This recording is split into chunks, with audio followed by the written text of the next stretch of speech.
Banooda Media waxay halkan idinku soo gudbinaysaa barnaamijyo kala duwan. Haddii aad member ka tahay Banooda Media waad mahadsan tahay. Haddii aadan member ka ahayn, fadlan nagu soo biir. Qisada maanta waxay ku saabsan tahay hooyo iyo wiilkeeda. Qisadan waxay ka dhacday waddan Urdun ama Jordan muddo laga joogo dhowr sano. Laba dhalinyar ah, wiil iyo gabar, ayaa waxay isku guursadeen waddan Urdun. Markay ay isqabeen dhowr bilood ayaa ninkii tii Rabbi u timid oo geeriyooday. Gabarta waxay lahayd uur marka ninkeeda geeriyooday, waxayna shaqo ka bilowday dugsi ama iskool xagga nadaafadda. In muddo marka ay ka shaqaynaysay iskoolka, waxay dhashay wiil. Shaqadana way ka tagtay. Waxay bilowday in ay guriga ku diyaariso ama ka samayso muufo ama rooti, kadibna suuqa ay geyn jirtay. Waxaa la soo xiriiray dhowr nin oo ay u soo bandhigeen guur. Mar kasta jawaabteeda waxay ahayd wiilka aaba kale uma yeelayo.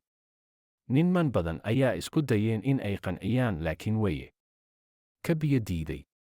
Wiilka waxay geysay iskool, wuxuu dhammaystay dugsiga hoose, dhexe iyo sare. Muddadii wiilka iskoolka ku jiray waxay qabatay shaqooyin kala duwan si ay u daboosho nolol maalmoodkooda iyo waxyaabaha reerka u baahan yahay.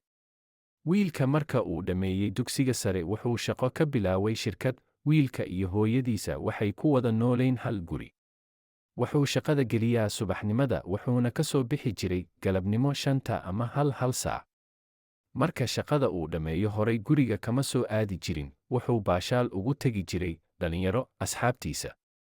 Wuxuu guriga ku soo noqon jiray 9 eber habeenimo. Hooyada way sugi jirtay wiilkeeda ilaa ka imaado guriga. Kadib waxay soo diyaarin jirtay cashada. Marka ayay casheeyaan kadib, wiilka wuxuu dhihi jiray, waxaan inoo diyaarinaa shaahi bil nacnaca. Nacnaca waa caleen lagu carfiyo shaahiga sida qarfo iyo heel. Waxay caado u ahayd marka wada casheeyaan in ay shaahi wada cabaan. Muddo dhowr bilood kadib, hooyada way xanuunsatay, waxay u tagtay takhtar. Baaritaan kadib, takhtarka wuxuu hooyada u sheegay in ay uur leedaya. Hooyada iyadoo xanaagsan waxay takhtarka ku tiri, maxaad ku hadlaysaa? Aniga nin ima qabo, ninkayga wuxuu dhintay in ka badan 2 eber sano ka hore. Wiilagay nin uu ii tago iska dhaafee, nin jirkayga ma taaban. Waxay la soo baxday kab, wejiga ayay igu dhufatay takhtarka. Buuqa markuu ka dhacay, waxaa isku soo baxay dad. Arrinta waxaa soo dhex galay booliis. Labadooda waxaa la geeyey saldhigga booliiska. Waxaa la wareystay takhtarka, wuxuuna sheegay in hooyada xanuun dareemayso. Baaritaan kadib waxaa ka soo baxay uur. Marka aan u sheegay, way xanaaqday, kadibna kab ayay wejiga igu dhufatay. Dad ayaana soo dhex galay. Marka la wareystay, waxay sheegtay in takhtarka been ka sheegay, maxaa yeelay weligay nin iima tagin, ninkayga wuxuu dhintay in ka badan 2 eber sano. Waan xanaaqay, kab ayaan wejiga kaga dhuftay. Booliiska waxay hooyada u sheegeen in loo dirayo isbitaalka booliiska si loo xaqiijiyo arrinta uurka oo takhtarka sheegay, wayna ogolaatay. Baaritaan kadib, isbitaalka waxay xaqiijiyeen in hooyada uur leeday. Marka la wargeliyey arrinta, way u qaadan weysay, waxay ku noqotay mucjiso, yaab iyo amakaag. Hooyada waxaa lagu yiri, niman ma kugu soo booqdaan guriga? Waxayna ku jawaabtay, arrintaas ma dhicin. Sida ninkayga u dhintay, guriga nin iguma soo booqdo. Guriga waxaa ku nool aniga iyo wiilkayga keliya. Booliiska waxay hooyada ku dhaheen, haddaba waxaan shakisnahay wiilkaada. Waxay ku jawaabtay, sida ugu shaki kartaan wiil oo aniga dhalay? Taas macquul ma aha. Waxaa loogu jawaabay, anaga booliis ayaan nahay, wixii aan ka shakino baaritaan dhab ah ayaan ku samaynaynaa. Hooyada waxay tiri, sidee rabtiin in aad wax u baartaan? Booliiska waxay ugu jawaabeen, haddii aad noo ogolaato wiilka inta shaqada ku maqan yahay, waxaan guriga ku abuuraynaa ama aan ku qarinayaa guri dhexdiisa, qolka jiifka, jikada, fadhiga iyo meel kale. Dhowr booliis. Waxaana kaa codsanaynaa in aan waxba iska ka beddelin qaab dhaqankaada ama sida aad u wada dhaqantaan adiga iyo wiilkaadii.